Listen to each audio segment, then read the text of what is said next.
ए चिन्हा, ये तो नाग देवता के चिन्हा आए, मतलब सिद्धों में यहाँ नाग देवता है।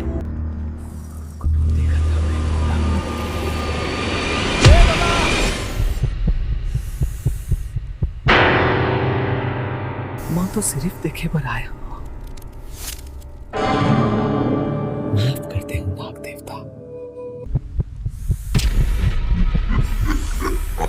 ए बाबा, हाथ दो।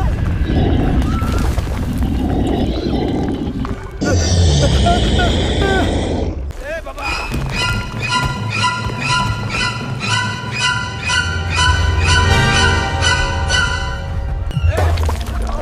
ए गुफा तो ढागना पड़ी अब।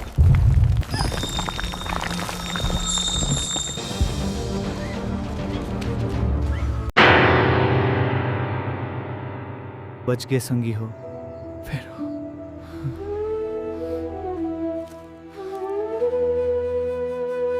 घूरू फेर लहुटही, ए रहस्य के परत खोले बर